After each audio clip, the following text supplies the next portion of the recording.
कुमार साहब वाल्मीकि पवन कुमार रेड्डी साहब की जो है शाल पोशी फरमाए। जूनियर कॉलेज उर्दू की तरफ से डायरेक्टर मार्केट एंड से गुजारिश है कि वो डायस पर तशरीफ लाएं और यहाँ पर तशरीफ फरमा तमाम असातिज़ा इकराम तमाम कहता हूँ और उर्दू अकेडमी स्टाफ जनाब कंदीपुर वेंकट प्रसाद चेयरमैन उर्दू अकेडमी जनाब मोहम्मद फारूक शिबली साहब की जो है शालपोशी और गुलपोशी फरमा रहे हैं।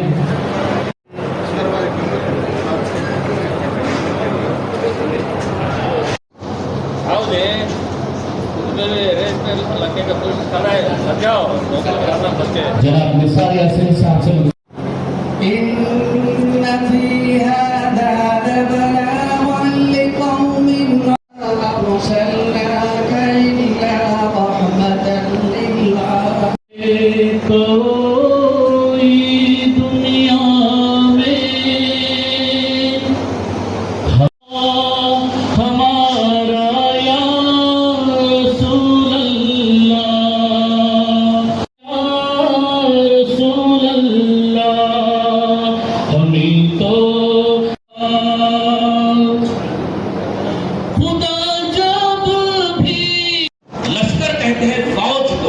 जो फौज सारी दुनिया की हिंदुस्तान में आई, सिंध के मैदान में जमा हुई, हिंदुस्तान में बड़ी, हिंदुस्तान में फली फूली और यहीं पर वो जो है उर्दू जबान का आगाज हुआ। ये जबान हिंदुस्तानी जबान है, ये जबान मुसलमानों की जबान नहीं है, ये जबान हिंदुस्तान की ठेठ उर्दू जबान है। उर्दू जबान का पहला नाम खिचड़ी था, उसके बाद उर्दू ये मोहल्ला पड़ा, फिर उस जब जाकर जो है उर्दू जबान उर्दू बन गई। उर्दू का लफ्जी माना है लश्कर, तो लिहाजा ये उर्दू जबान है हजरत ख्वाजा मोइनुद्दीन चिश्ती रहमतुल्लाह अलैह की, ये जबान है ख्वाजा गरीब नवाज रहमतुल्लाह अलैह की, ये जबान है हजरत बाबा फखरुद्दीन रहमतुल्लाह अलैह की, ये और हमारे हिंदुस्तान के बड़े बड़े रहनुमाओं की। अंग्रेजों ने उर्दू को अपनाया, सारी दुनिया के लोगों ने उर्दू को अपनाया। उर्दू जबान एक आसान, फहम और मीठी जबान है। उर्दू है जिसका नाम हम जानते हैं ना, सारे जहां में धूप हमारी जबान की है। उर्दू जबान शामिल है, इसमें अंग्रेजी जबान शामिल है, सबके अल्फाज को छोड़कर उर्दू जबान को बनाया गया, वो है हमारी उर्दू जबान। आज हम उसी प्रोग्राम को शुरू करने जा रहे हैं जिसका नाम है आओ उर्दू सीखें। गुजारिश करता हूं कि उसका इजरा अमल में लाएं।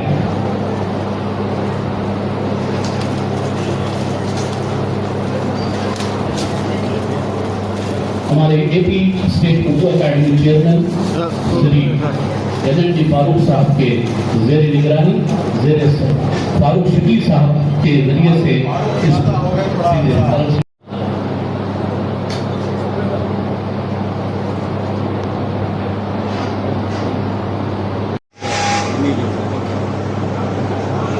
यूनिट का मौका दिया जाएगा ताकि उर्दू जबान की इस मौके पर जो है अपने तासुरात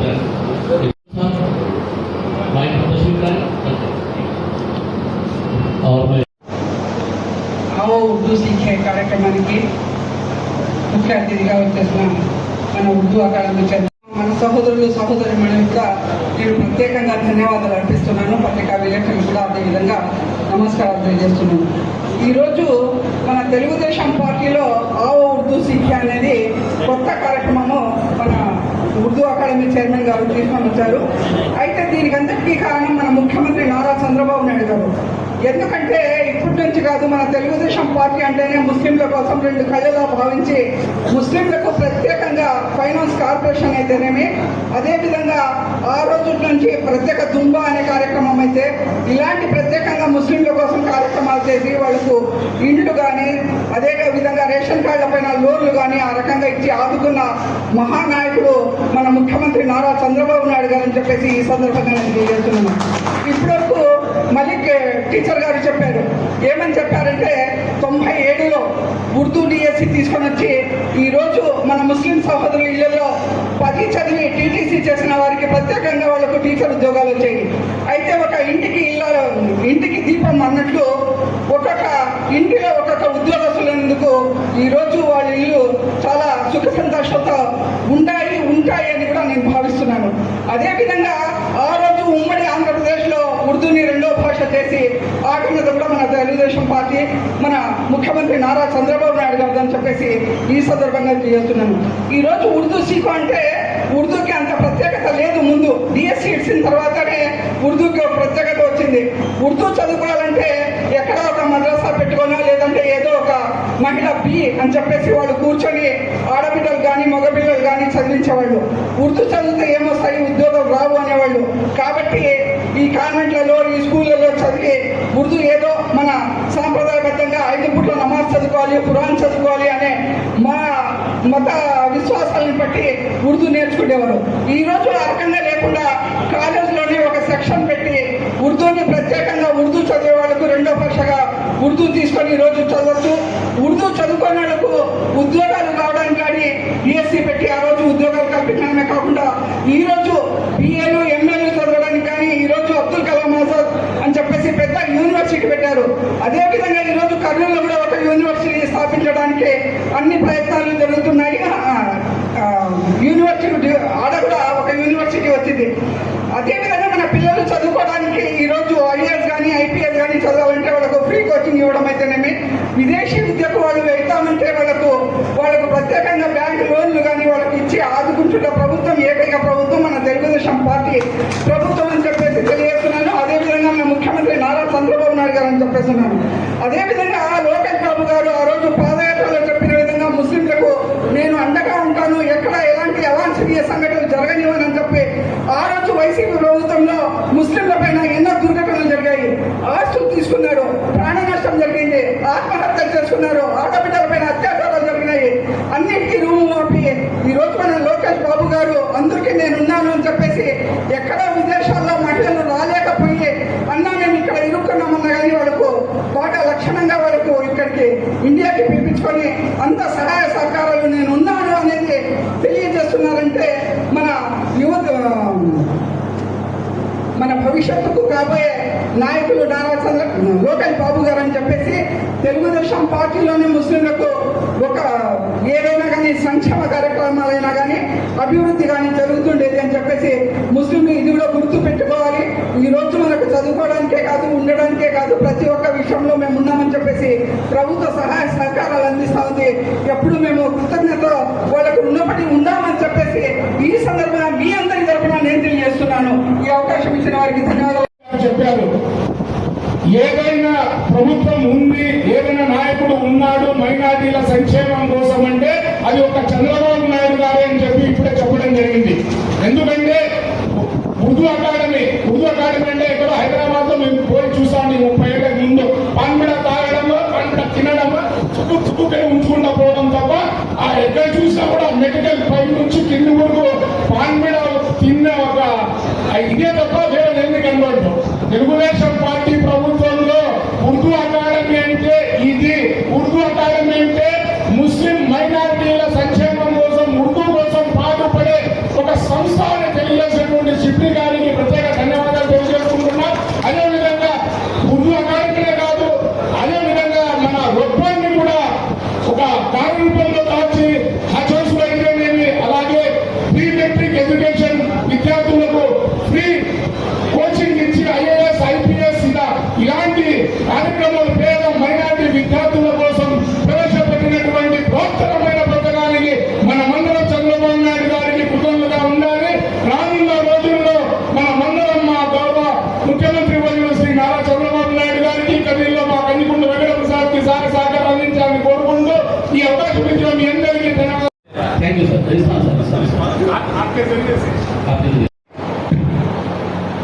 ప్రాంతంతో పని లేదు, మతంతో పని లేదు, కులంతో పని లేదు. అన్ని కులాల వాళ్ళు ఏ భాషనైనా నేర్చుకోవచ్చు. నేను కొంచెం చాలా వీక్ భాషను నేర్చుకోవడంలో. గత 35 సంవత్సరాలుగా మీలో ఒకటిగా మీతో వెళ్తున్నప్పటికీ కూడా భాష నేర్చుకోలేకపోయినాను. చాలా ఉత్సాహంగా వచ్చినాను. ఆవో ఉర్దూ సీఖే అంటే నేనేమన్నా నేర్చుకోవడానికి పుస్తకంలో దొరుకుతుందేమో సంతోషపడ్డాను. కంప్లీట్గా ఉర్దూలోనే ఉంది. సో మా వాళ్ళకైతే ఇంకా ఇంకొంచెం మెరుగు. ఇందాక సోదరుడు అన్నారు బుక్ అసలు పక్కనే తెలుగులో కూడా ఉంటే బాగుండు అని చెప్పి అన్నారు. సో నాలాంటి వాళ్ళకు కూడా ఉర్దూ నేర్చుకునేకి ఏమన్నా మీన్స్ ఉంటే ప్రొవైడ్ చేయాలని చెప్పేసి ఫరూక్ సిబ్లీ గారిని మనస్ఫూర్తిగా కోరుకుంటున్నాను. అలాగే ఇందాక సోదరుడు చెప్పారు, బావుద్దీన్ గారు మరియు అక్క కూడా చెప్పారు. ఒక విజన్తో ఏ మంచి పని జరిగినా ఒక 50 సంవత్సరాల తర్వాత కానీ 100 సంవత్సరాల తర్వాత కానీ ఎవరు చేసి ఉంటారో ఈ పని తవ్వుకుంటూ వస్తే చంద్రబాబు నాయుడు గారు ఉంటారు దాని వెనక ప్రారంభం. ఇందాక సోదరుడు చెప్పారు ఉర్దూ డిఎస్సి ఇచ్చారని. అది ఎంత ప్రజ్వలమైన మార్పు సమాజంలో తెస్తుందంటే ఒక భాషకు ఆకర్షణ నేర్చుకోవాలంటే దానివల్ల మనకు వచ్చే ఉపయోగం ఏంటి, మన ఇంట్లో మాట్లాడుకోవడానికి మనం స్కూల్కి వెళ్ళి నేర్చుకోవాలన్నా, దానివల్ల మనకు ఉపాధి దొరుకుతుందంటేనే కదా ఎవరికైనా ఉత్సాహం ఉంటుంది. సో దాన్ని గుర్తించి భాషకు దోహదం చేయడమే కాకుండా ఒక సమాజానికి ఉపాధి కల్పించే విధంగా ఆలోచన చేసే వ్యక్తి ఎవరైనా ఉన్నారంటే ఆయన చంద్రబాబు నాయుడు గారు. సో వేలాది మంది ఇందాక చెప్పారు 5,000 మంది ఉర్దూ ఉపాధ్యాయులు ఉన్నారంటే ఈ ఘనత ఖచ్చితంగా ఆ మహానుభావుడికే దక్కుతుంది. సో అలాగే సైన్స్ గ్రూపుల్లో కూడా ఇంట్రడ్యూస్ చేయమన్నారు. దానికి మన ఎమ్మెల్యే గారు మనస్ఫూర్తిగా దాన్ని టేక్అవుట్ చేసి దాన్ని ముందుకు తీసుకెళ్ళి మన ఊర్లో కూడా ఉర్దూ బేస్డ్ దానిలో education institute Urdu polytechnic sanction చేసేట్టున్నారు కదన్నా, మైనారిటీ పాలిటెక్నిక్ కళాశాల. అలాగే హైయర్ ఎడ్యుకేషన్లో కూడా ఉర్దూ మీడియం ఉంది మనకు సైన్స్ గ్రూప్. సో మనకు కావాల్సినట్టు ఎక్కడైతే వేరే పాపులేషన్ ఎక్కువగా ఉందో అక్కడ డిగ్రీలో కూడా అటువంటి గ్రూప్స్ ఇంట్రడ్యూస్ చేసే విధంగా చర్యలు తీసుకోవాలని చెప్పి పెద్దలు కనిపించుకుంటూ ఈ అవకాశం ఇచ్చిన అందరికీ మనస్ఫూర్తి. అనేక రకాలైనటువంటి విభిన్నకరమైనటువంటి సంస్కృతులకి, విభిన్నమైనటువంటి ఆచారాలకి, విభిన్నమైనటువంటి ఆలోచనలకి కలగలిసిన ఒక మంచి కోలాహలం. ఒకే పూలతో ఉండేటువంటి హారాకు పెద్దగా గుర్తింపు ఉండదు. వివిధ రకాలైన పూలు కలిసి ఉండేటువంటి హారాకి ప్రత్యేకత ఉంటుంది. అది ఎక్కడైనా సరే ప్రపంచంలో ఎక్కడైనా ఒక మంచి పూలహార తయారు కావాలంటే వివిధ రకాలైన పూలను తీసుకుని వచ్చి దాంట్లో మాలగా కూర్చినప్పుడు ఏ విధంగా అది మంచి సందేశాన్ని ఇస్తుందో, భారతదేశంలో ఎన్నో రకాలైనటువంటి ఆచారాలు వ్యవహారాలు ఉన్నప్పటికీ మనం అందరము ఒకటే అనేటువంటి భావాన్ని కొన్ని వేల సంవత్సరాల నుంచి తీసుకుంటూ వచ్చారు మన పూర్వీకులు. దాన్ని మనం ముందుకు తీసుకెళ్లాల్సినటువంటి అవసరం ఉంది. ప్రతి ఒక్క భాషలో కూడా ఒక ప్రత్యేకత ఉంటుంది. తెలుగు భాషలో చూస్తే అనేక రకాలుగా శతసహస్ర ఘటాలు అనేటువంటివి జరుగుతాయి. ఉర్దూ భాషలో చూస్తే ఆ గజల్స్కి సంబంధించి మనం హైదరాబాద్లో ఇక్కడ చూడలేం, కానీ అది ఇక బహుశా ఇక్కడ ఉండేటువంటి వాళ్ళందరూ తీసుకుని మంచిగా కవాలి కానీ ఈ యొక్క గజల్స్ని కానీ అందరికీ పరిచయం చేయాలి. దురదృష్టం ఏమైందంటే మధ్యలో వచ్చినటువంటి కొన్ని ఆలోచనల కారణంగా ఉర్దూ అంటే కేవలం ముస్లింలకే, మిగతా భాషల సంస్కృతి అంటే హిందువులకే, భగవద్గీత అంటే హిందువులకే, ఖురాన్ అంటే ముస్లింలకే అనేటువంటి భావనలు ఉన్నాయి. ప్రతి ఒక్క ధర్మంలో కూడా మంచి అనేది ఉంటుంది. మంచి అనేది లేకపోతే అది ధర్మమే కాదు, మంచి అనేది లేకపోతే అది మత గ్రంథమే కాదు. ఏ దేవుడైనా కూడా తను సృష్టించేటువంటి సమాజాన్ని, నేను నమ్ముతాను నారాయణుడు నన్ను సృష్టించాడని, ముస్లింలు నమ్ముతారు అల్లా సృష్టించాడని. మనలో మధ్యలో మనం ఏమైనా తేడా ఉందేమో కానీ అల్లాకి నారాయణుడికి తేడా లేదు. అందుకే ఏకం సత్ విప్రా బహుదా వదతి మాకు RSSలో ఎప్పుడూ చెప్పేవాడు. అరటి పండు ఉంది, తెలుగులో నువ్వు అరటిపండు అంటావు, హిందీలో పోతే ఖేరా అంటాడు, ఇంగ్లీష్లో పోతే బనానా అంటాడు. అరటిపండు ఏమన్నా మారుతుందా? ఒకటే కదా. అలాగే దేవుడు అనేటువంటి వాడు ఒకటే. నీకు ఇష్టం వచ్చిన రీతిలో నువ్వు పూజించుకోవచ్చు. అందుకే నేను మా వాళ్ళలో కూడా చాలాసార్లు ఈ సోషల్ మీడియాలో రకరకాలైన దుష్ప్రచారాలు ఉంటాయి. నేను ఒకటే చెప్తా, నీవు అల్లాను విమర్శించినా నీ దేవుడిని నీవు విమర్శించినట్లే, మీరు ఈ భగవంతుని విమర్శించినా మీ సొంత దేవుడిని విమర్శించినట్లే. కాబట్టి ఎవరు కూడా పొరపాటును కూడా తమ నోటిలో ఇంకొక దేవుని మీద విమర్శ రాకుండా ఉన్నప్పుడు నిజంగా వాళ్ళ జీవితం పరమాత్మకు చేరుతుంది. ఆ పరమాత్మను నువ్వు అల్లాను, నేను ఈశ్వరుడు అంటా, ఇంకొకరు ఆంజనేయుడు అంటాడు, ఇంకోటి వాళ్ళ తల్లిదండ్రులే అని చెప్పేసి అనుకుంటాడు, ఇంకోటి అహబ్రహ్మాత్మని నేనే దేవుణ్ణి కూడా అనుకుంటాడు. ఎవరిని తప్పు పట్టడానికి లేదు. అందుకే అదే పద్ధతిలో ఈరోజు చంద్రబాబు నాయుడు గారు యావత్తు ఆంధ్రప్రదేశ్లో కూడా ఉర్దూ భాష అనేటువంటి దాన్ని వీలైనంత వరకు కోరిన అందరికీ రావాలనేటువంటి పద్ధతిలో నేర్పించడం జరుగుతుంది. అయితే దీంట్లో చిన్న మిస్టేక్స్ జరుగుతున్నాయి. ఉర్దూతో పాటు సామాజికంగా మిగతా ప్రపంచంలో అంతా కూడా ఉండగలిగినటువంటి ఇంగ్లీష్ కానీ, భారతదేశంలో మొత్తంలో ఉండేటువంటి హిందీని కూడా వాళ్ళందరికీ నేర్పించాల్సిన అవసరం ఉంది. లేకపోతే వాళ్ళు స్ట్రింక్ అయిపోతారు. ఎక్కడ ఉర్దూ వచ్చిందో అక్కడ మాత్రమే పనిచేసే పరిస్థితి వస్తే వాళ్ళకు వికాసం రాదు. అట్లని కేవలం అది మాత్రమే నేర్చుకున్న తర్వాత ఏదో అవుతుంది అనుకుంటే కాదు. ఈరోజు జపాన్ దేశంలో ఇంగ్లీష్ రాదు, మరి వాళ్ళు డెవలప్ కాలేదా? చైనా దేశంలో చైనీ భాష ఇంగ్లీష్ రాదు, వాళ్ళు డెవలప్ కాలేదా, మనం అందరం అనుకుంటాం ఇంగ్లీష్ భాష అంటే ఏదో గొప్పది. ఇరాక్లో ఇంగ్లీష్ రాదు, వాళ్ళకి కేవలం అక్కడ ఉండేటువంటి అరబ్బీ భాష మాత్రమే వస్తుంది. మరి వాళ్ళు డెవలప్ కాలేదా? అమెరికాని తనదండే దేశంగా కూడా ఈరోజు ఇరాన్ ఒక రకమైనటువంటి ఆయుధ సామాగ్రి కానీ ఇంకోటి కానీ సాధించుకుంటే దాంట్లో మిగతా విషయాలు వేరు. ప్రతి ఒక్క భాషలోనూ ఒక గొప్పతనం ఉంటుంది. ఆ గొప్పతనాన్ని మనం స్వీకరించాలి, మన భాషలో ఉన్న గొప్పతనాన్ని వాళ్ళకు తెలియజేయాలి. ఇటువంటి సామరస్యత ఉన్నప్పుడు, ఇటువంటి సామరస్యత భారతదేశంలో ఉంటే 10 సంవత్సరాలలోనే ప్రపంచంలో అగ్రదేశంగా మారేటువంటి శక్తి ఈ దేశంలో ఉన్న ప్రతి ఒక్క మతం వాళ్ళకి, ప్రతి ఒక్క జాతి వాళ్ళకి, ప్రతి ఒక్క కులం వాళ్ళకి, ప్రతి ఒక్క యువకుడికి ఉంది అనేటువంటి విషయాన్ని మనం గుర్తించి కేంద్ర రాష్ట్ర ప్రభుత్వాలు, ఎన్డీఏ ప్రభుత్వం అనేక సంక్షేమ పథకాలు తీసుకొని వస్తున్నాయి. వాటన్నింటినీ కూడా మనం తీసుకున్నాం. ఇప్పుడే ఉర్దూ అకాడమీకి ప్రత్యేక చేసిన విజ్ఞప్తి ద్వారా ఫారూక్ గారు అప్పుడు మేమున్నప్పుడు కూడా ఎమ్మెల్యేగా ఉండేవారు, చాలా యాక్టివ్గా అనేక కార్యక్రమాలు చేసేవాడు. కాబట్టి తప్పనిసరిగా వారి ద్వారా ఇక్కడ ఉర్దూకు సంబంధించినటువంటి కాలేజీ రావడానికి ప్రయత్నం చేయాలని విజ్ఞప్తి చేస్తూ సెలవు తీసుకుంటున్నాను.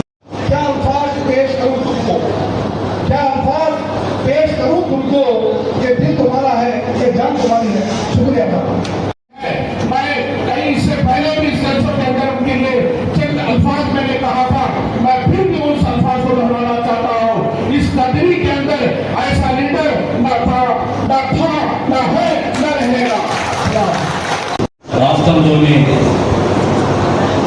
ముస్లింలకు, ముస్లిమోత్తర్లకు అందరికీ కూడా ఆవో ఉర్దూ సీఖ్ అనే ఒక కార్యక్రమాన్ని ఉర్దూ అకాడమీ చైర్మన్ గౌరవనీయులు షిబ్లీ గారి ద్వారా ఆవిష్కరింపజేయాలా, ప్రజలకు పరిచయం చేయాలనే ఆలోచనలో ఏర్పాటు చేసినటువంటి కార్యక్రమంలో భాగంగా ఈరోజు కదిరి నియోజకవర్గంలో చైర్మన్ గారు రూబినార్ ఆవిష్కరించాలని చెప్పేసి కార్యక్రమం ఏర్పాటు చేయమని చెప్పేసి రోజు ముందు చెప్పడం జరిగింది. మామూలుగా ఈ ప్రోగ్రాము మామూలు నేను సిగ్గుపడుతుంది, మా కాన్స్టిట్యూషన్ స్ట్రెంగ్త్ ఇది కాదు, మా వాళ్ళ మంచి స్ట్రెంగ్త్ కావాలి. ఆ స్ట్రెంగ్త్ అనుగుణంగా మేము ఈ కార్యక్రమం చేయలేము, మా వాళ్ళు నిజం చేసుకోలేదు. కాబట్టి దాన్ని తప్పుగా భావించకుండా మా వాళ్ళు చేసినటువంటి తప్పుని మనస్ఫూర్తిగా మళ్లిస్తూ ఏర్పాటు చేసినటువంటి ఈ కార్యక్రమానికి అధ్యక్షత వహించినటువంటి సోదరుడు మాలిక్ గారికి, అదేవిధంగా ఈ రాష్ట్రంలో కానీ ఈ దేశంలో కానీ నాకు తెలిసి ముస్లింల కోసం ఎక్కువగా ఆలోచన చేసినటువంటి ముఖ్యమంత్రి కానీ ప్రభుత్వం కానీ ఏదైనా ఉందంటే అది చంద్రబాబు నాయుడు గారి నాయకత్వంలో ఉన్నటువంటి తెలుగుదేశం ప్రభుత్వం, చంద్రబాబు నాయుడు గారి ముఖ్యమంత్రిగా ఉన్నటువంటి కూటమి ప్రభుత్వం అని నిస్సందేహంగా తెలియజేస్తారు. మామూలుగా డబ్బు కాకపోతే శృంఠీకరణ అంటారు. మైనారిటీలకు తెలుగుదేశం పార్టీ చేసినంత ఏ పార్టీ చేయైనా ఓట్లు తక్కువ వేస్తారు. ఈరోజు అది పదే పలు సందర్భాలు నేను ప్రస్తావిస్తూనే వస్తాను. మా సార్కేమో ఈ పాప పడదని తెలిసినా కానీ ఎంట పడతానే ఉంటాడు. ఇంకొకసారి ఏం చెప్తే సౌరయ్య పాలు పోషిస్తానికి, కానీ ఆ ఓట్ల కోసం కాదు. ఈ రాష్ట్రంలో కానీ ఈ దేశంలో కానీ ఏ కులం వాళ్ళైనా ఏ మతం వాళ్ళైనా కూడా సమాన హక్కులు అనుభవించాలా, సమానమైనటువంటి జీవన ప్రమాణాలు వాళ్ళకు అందజేయాలనే ఒకే ఒక ఆలోచనతోనే ఆయన ఈ రోజున ఓట్ల లెక్కన ఓటు బ్యాంకు పాలిటిక్స్ కాకుండా మైనారిటీలుగా అభివర్ణించబడుతున్నటువంటి ముస్లిం సమాజానికి మంచి చేయాలనే ఆలోచన అనునిత్యం కూడా చంద్రబాబు నాయుడు గారి ఆలోచనలో వెంటాడుతూనే ఉంటుందనే నిస్సందేహంగా తెలియజేస్తారు. అందులో భాగంగానే మీరు ఒకసారి గమనిస్తే ఉర్దూ యూనివర్సిటీ ప్రథమంగా ఏర్పాటు చేసింది చంద్రబాబు నాయుడు గారు. ప్రథమంగా ఉర్దూ యూనివర్సిటీ ఏర్పాటు చేయడమే కాదు, అందులో వైస్ ఛాన్సలర్ కూడా కవిరాయనికే మనం కది ముస్లిం సోదరుడికి అప్పచెప్పినటువంటి ఘనత కూడా చంద్రబాబు నాయుడు గారికి, ప్రభుత్వానికి, తెలుగుదేశం ప్రభుత్వానికి జరుగుతుంది. అక్కడి నుంచి మొదలుపెట్టి అక్క మామూలుగా చాలా చెప్పేది ముస్లిం స్కీమ్స్ మర్చిపోయినట్టుంది. రోషిని, దుకాన్ మకాన్, హజ్యాత్ర కోసం డబ్బులు ఇవ్వడం, విదేశీ విద్యకు సహాయం చేయడం. ఈ రోజున కదిరి నియోజకవర్గంలో మీకు చెప్తాను, గతంలో తెలుగుదేశం పార్టీ, కూటమి పార్టీ అధికారంలో ఉన్నప్పుడే ముస్లిం మైనారిటీ పాలిటెక్నిక్ కాలేజీ మంజూరైంది. అదేవిధంగా ముస్లిం మైనారిటీ రెసిడెన్షియల్ స్కూల్ కూడా మంజూరయ్యింది. ఆ రోజుల్లో 36 కోట్ల పైచిలకు డబ్బులు మంజూరు చేయడం జరిగింది. అప్పట్లో ఏదైతే టెండర్ పిలిచి కార్యక్రమాలు మొదలు పెట్టేసి కొన్ని నిర్మాణాలు మొదలు పెట్టామో అది ఆ డబ్బుల వరకు ఆగిపోయింది. కానీ గడిచిన 5 సంవత్సరాలు ఒక్క రూపాయి జగన్మోహన్ రెడ్డి ప్రభుత్వం కూడా అసంపూర్తిగా నిలిచిపోయింది. బిల్లులు రాలేదని మొండిగోడలో నిలిచిపోయింది. దాన్ని ఈ కూటమి ప్రభుత్వం అధికారంలోకి వచ్చిన తర్వాత 8 కోట్ల రూపాయల నిధులు విడుదల చేయించి కాంట్రాక్టర్ బిల్లులు చెల్లించి పూర్తి చేసినటువంటి ఘనత ఈ ప్రభుత్వానికి దక్కుతుంది. అంతేకాకుండా రోడ్డు విస్తరణ జరిగింది. మళ్ళీ కాంపౌండ్ కావాలంటే మొన్నట ముఖ్యమంత్రి గారితో 1-to-1 ప్రోగ్రామ్ ఏదైతే జిల్లా ప్రోగ్రాంలో ఎమ్మెల్యేలు అడుగుతారు, ఆ రోజున మళ్ళీ ఒక 8 కోట్ల రూపాయలు అడిగితే వెంటనే మంజూరు చేయడం కూడా జరిగింది. 8 కోట్ల రూపాయలు తక్కువ అమౌంటే కాదు, ఇప్పుడు రాష్ట్ర ఆర్థిక పరిస్థితి. అంతేకాకుండా కలెక్టర్ గారు, చీఫ్ సెక్రటరీ గారు దాన్ని స్కిల్ డెవలప్మెంట్ కోసం చేస్తామంటే నేను ముందుగా కొట్లాడినా. ఊర్లో దాన్ని పేరు పెట్టినాం, మైనారిటీలు అని చెప్పేసి 10 మందికి తెలియజెప్పినాం. ఈ రోజున మీరు దాన్ని మార్చడం తగదంటే దానికి ముఖ్యమంత్రి గారు సహృదయంతో అంగీకరిస్తూ యాజ్ ఇట్ ఈస్ గానే ముస్లిం పాలిటెక్నిక్ కానీ మైనారిటీ రెసిడెన్షియల్ స్కూల్ కానీ కొనసాగించడం జరుగుతుంది. వచ్చే అకాడమిక్ అయితే మొదలైతాయని చెప్తాడు. ఇక పక్కనే ఉండే కడపలో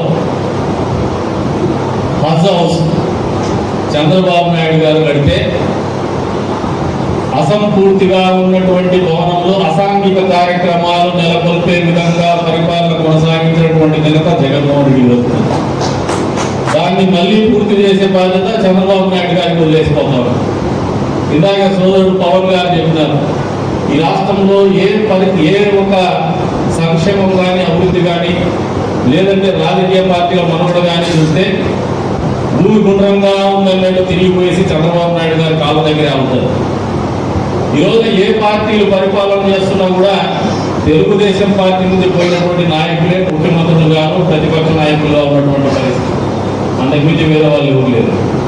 ఏ కార్యక్రమం మొదలు పెట్టా, ఏ కార్యక్రమం మళ్ళీ పూర్తి చేయాలన్నా మీరు అందరి నివాళులు చూసినా కూడా స్వర్గీయ నందమూరి తారక రామారావు గారు మొదలు పెడితే ముఖ్యమంత్రి చంద్రబాబు నాయుడు గారు మళ్ళీ పూర్తి చేసి కుప్పానికి నీళ్ళు ఇవ్వగలిగినారు. కానీ మధ్యలో జగన్మోహన్ రెడ్డి గంపెడు నీళ్ళే మందే లేదు, గంపెడు మన్ను తీయలేదని.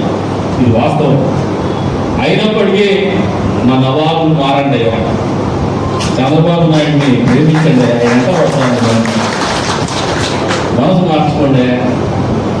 అసలు హిందూ ముస్లిం గొడవలు అంతరించిపోయిందేదే తెలుగుదేశం పార్టీ ఆవిర్భావం తర్వాత హైదరాబాద్ అనేది వాస్తవం. రాజ్యాల కార్యం కోసం హిందూ ముస్లింల గొడవ సృష్టించేది పక్కనే ఉండే పులివెందులలో ఉన్నటువంటి రాజకీయ నాయకులు వైఎస్ రాజశేఖర రెడ్డి గారు, రాజారెడ్డి గారి హయాంలో అనేది వాస్తవం. చెన్నారెడ్డి గారిని ముఖ్యమంత్రిగా దింపాలన్నారు. అంటే ఈరోజు కూడా మన కవిలో మన నవాబులు చెప్తాను, మైనారిటీ ఫంక్షనాలు పెట్టించేది తెలుగుదేశం పార్టీనే. దాన్ని 3,000 రూపాయలు పేద ముస్లింల కోసం అందజేసి పూర్తి చేసి అప్పచెప్పితే మెయింటైన్ చేసుకొని వ్యాపారం చేసుకున్నారు. కానీ దానికి ఒక సున్నం కూడా కొట్టలే. మళ్ళీ వచ్చి మేమే మొదలుపెట్టే సోషల్ మీడియాలో పెడతారు దాన్ని పూర్తి చేయండి, ఎవరిదైనా డబ్బు మా చేతికి ఇచ్చినట్టు. మళ్ళీ దాన్ని కూడా పూర్తి చేసే బాధ్యత మేమే తీసుకుంటాము. తొందరలోనే అది కూడా ఓపెన్ చేస్తాం. ఆల్రెడీ పనులు మొదలు పెట్టినారు 4 రోజుల నుంచి మళ్ళీ. అంతేకాకుండా అది కూడా ఎందుకు పెట్టామంటే కొన్ని ఇబ్బందికరమైన పరిస్థితులు ఉన్నాయి. దాంట్లో 15 సంవత్సరాల కింద పెట్టిండేది, అప్పుడు ఉన్నటువంటి పరిస్థితుల రీత్యా కట్టిండేది. ఈ రోజున పరిస్థితులు మారినాయి. 15 సంవత్సరాల కాలంలో వాళ్ళ అభిష్టాలు మారినాయి, ఆలోచనలు మారినాయి, అవసరాలు మారినాయి, పెళ్లి చేసుకునే పద్ధతులు మారినాయి. ప్రతి ఒక్క పేద కుటుంబం కూడా ఉన్నత వర్గాలకు తక్కువ కాకుండా పెళ్లిళ్ళు కానీ లేదంటే ఫంక్షన్లు కానీ చేసుకోవాలని ఆలోచన చేసినారు. దానికి అనుగుణంగానే మేము ఈ రోజున దాన్ని రెనోవేట్ చేయాలని ఆలోచనతోనే చేస్తున్నాము. ఏదైతే మొన్నటి రోజున రంజాన్ మాసంలో ఉపవాస దీక్ష సందర్భంగా మనము ఇఫ్తార్ కార్యక్రమంలో నాకు తెలిసి కొద్దిగా బాగా చేయగలిగినారు, మన వాళ్ళు బాగా స్ట్రెంగ్ చేయగలిగినారు. ఆ రోజున మైనారిటీ మళ్ళీ మీకు అందరికీ అప్పీల్ చేస్తారు, తొందరలో ఓపెనింగ్ రోజున మళ్ళీ అంతకంటే రెట్టింపు స్థాయిలో మీరు హాజరు కావాలన్నా తద్వారా తెలుగుదేశం పార్టీకి, తెలుగుదేశం ప్రభుత్వానికి మనమందరం కూడా సంఘీభావం తెలిపేటువంటి కార్యక్రమాన్ని పట్టుదలగా చేయాలని చెప్పేసి కూడా మేమందరికీ కూడా తెలియజేస్తా ఉన్నాం. ఇలా అభివృద్ధి కానీ సంక్షేమం కానీ ఎక్కువగా చేయగలిగేది చేసింది కూడా చంద్రబాబు నాయుడు గారు, తెలుగుదేశం ప్రభుత్వం. మీరు ఒకసారి గమనించుకోండి, విదేశీ విద్యకి 25 లక్షల రూపాయల వరకు డబ్బులు ఏమైనా జగన్మోహన్ రెడ్డి ఆనందంగా ఇచ్చినాడా మీకు? హజ్ యాత్రకి డబ్బులు ఎప్పుడన్నా ఇచ్చినాడా మీకు? మామూలుగా బడాయి బసమై వ్యవహారమైంది. చంద్రబాబు నాయుడు గారు దుల్హన్ పథకం కింద 50,000 ఇస్తా అంటే వైఎస్ఆర్ దుల్హన్ పథకం కింద 1,00,000 రూపాయలు ఇస్తా అని చెప్పేసి 10వ తరగతి మీటింగ్ పని వాళ్ళు జగన్మోహన్ రెడ్డి.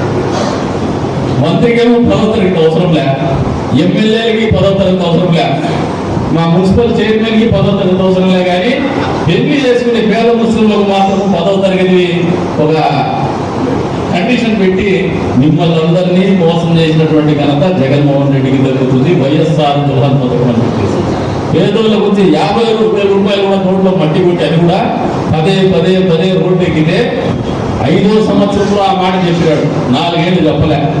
ఇవన్నీ వాస్తవాలే కదా, మీరు ఆలోచన చేసి रसीद भाई आप भी थोड़ा समझना ये सब एक बार वोट देने से पहले सब सोच वोट दो।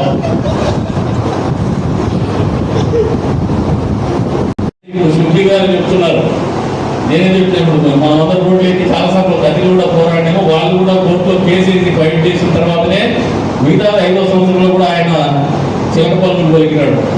ఏమంటే అది ఉర్దూ అంత తీయగా ఉండదు ఆయన పలుకులు. ఆయన ఏం మాట్లాడతారో తెలియదు. ఆయన మామూలుగా ఆయన ఒక టైప్ క్యారెక్టర్, ఏ భాష కూడా చాలా మంది చెప్పుకోలేడు. అది ఆయన తెలిసింది ఉర్దూ అంటే మామూలుగా దేవుని సత్యం పూజారికి అన్నట్టు జగన్మోహన్ రెడ్డిని వాళ్ళ ఆయన సత్యం కరివలకి ఎక్కువ తెలుసుకున్నాను. ఎందుకంటే పక్కనే ఉన్నాడు, వీళ్ళందరికీ తక్కువ తెలుసు, మాకు ఎక్కువ తెలుసు. ఇన్ని రకాలుగా మనుషులని ఓటర్లుగా చూసే మనస్తత్వం ఉన్నటువంటి పాలకులు అని మనకు తెలిసిన వాళ్ళ నాయకుని 2 సార్లు ముఖ్యమంత్రిని చేసినారు, మళ్ళీ జగన్మోహన్ రెడ్డిని ముఖ్యమంత్రిని చేసినారు. పోయి మన కదిరికి ఆ రోజున ముఖ్యమంత్రి హోదాలో జగన్మోహన్ రెడ్డి తిరిగి చూస్తున్నాడో ఒకసారి మీరు సమాధానం చెప్పండి. क्या कब तक आया, क्या सीएम के ऐसे कब तक इधर मुड़ के तो देखे उन्हें बीवी को बिजाने के टाइम पे भी पुलिस वाले को रखो, बाल पर्दा डाल को बिजा डाले यहाँ से सूरत तक देखे ना हमारे कदरी वालों को उन्हें। ये हमारे कदरी के बारे में उनको ऐसे मोहब्बत कंसर्न अब भी बदलते हैं मतलब अब तो बदलना 5 సంవత్సరాల పాటు ముఖ్యమంత్రిగా ఉండే ఒక మనిషి పక్కలో కూడా కూతబెట్టి దూరంలో ఉండే మనిషి కదిరికి వచ్చేసి పలకరింపు కూడా లేదంటే పలకరింపు ఎక్కడి నుంచి మీరు ఆశిస్తారు? పలకరింపులే ఉండవు, పలకరింపులే లేవు చోట. మరి పలకరింపులు లేకపోతే మనకు 10 రూపాయలు డబ్బులు ఏమైనా వస్తాయా? మన ఊరికి మంచి ఏమైనా జరుగుతుందా? వాళ్ళు వడ్డాపారం చేసుకునే తప్పితే మనల్ని కదిరోలని వేరే దేనికి వాడుకోలేదు. కానీ మన వాళ్ళకైతే ఇక పట్టింది, ఇంకా ఓట్లు వేయాలనుకుంటున్నారు. ఇంకా ఎన్నికల్లో పోటీ చేసే అభ్యర్థులు అయితే అక్కడ ఇంకా బాగా నేర్చుకోవాలి, ఏదో పురాణ పడతారండి. ఎన్నికల్లో పోటీ చేసే అభ్యర్థులు అయితే ఎలక్షన్స్ వస్తానే వచ్చేస్తారు. ముందరే ఉంది, పక్కనే ఉంది పులిందలు అని చెప్పేస్తారు. పక్కనే పులిందలు ఉంటే మనకు వచ్చే నా మీద మనకు అర్థం కాలేదు. వాళ్ళే గుడ్డలు కొనుక్కుంటే వాళ్ళ బాబాయ్ తప్పుతారు. మనము పులిందలకి నీళ్ళు ఇచ్చినా కానీ పులిందలో మనకు నీళ్లు కూడా ఇలా చేస్తాం. ఆమె మనం అందరినీ వాళ్ళ నుంచి చంద్రబాబు నాయుడు గారి దయతో వాళ్ళకి నీళ్ళు లేవంటే చెరువులకు మనం నీళ్ళు ఇచ్చినాం 10 రోజులు, వాళ్ళు మనకి ఇలా ఇన్ని రకాలుగా మనల్ని తక్కువ చూపు చూస్తున్నప్పటికీ కూడా ఎందుకనో మళ్ళీ మా సాయకులకి అయితే ఇంకా ప్రేమ తగ్గలే. ఈ మధ్య 22 కొంచెం తగ్గింది, అది ఇంకా కొంచెం ఒక 5% కొంచెం తగ్గిందంటే మాత్రం వాళ్ళు దమాలు పటాక్ అయింది. సాయకుల్లో కూడా మెజార్టీ రాదు ఉండే వాస్తవం చెప్తున్నాను. గడిచిన 22 నెలల్లో మీరందరికీ వాస్తవ పరిస్థితులు చెప్తున్నాను. ముఖ్యమంత్రి గారి పరిశీలనలో కావచ్చు, ప్రభుత్వం యొక్క సర్వేలో కావచ్చు, నా వ్యక్తిగత సర్వేలో కావచ్చు, ముస్లింస్ లో దాదాపు 20% ప్లస్లోకి వచ్చినాము గత సార్వత్రిక ఎన్నికల కంటే ఆలోచిస్తాను. కానీ ఇంకా 10% పెంచాల్సినటువంటి బాధ్యత మీ అందరి మీద ఉంది. ఇప్పుడు ఉన్నటువంటి మా నాయకులందరి మీద, ముస్లిం నాయకులు మీకు అందరికీ ఒక మిస్కాన్సెప్షన్ ఉంది. ఏంటంటే ఒక 8 వార్డులు ఉన్నాయి. నేను అప్రస్తుతమైన షిప్పింగ్ పోయి ఈ ప్లాట్ఫామ్ చూసుకోలేదు. ఒక గల ప్లేస్ ఉన్నా ఒక 8 వార్డులు ఉన్నాయి. ये वार्ड में क्या समझते तुम लोग?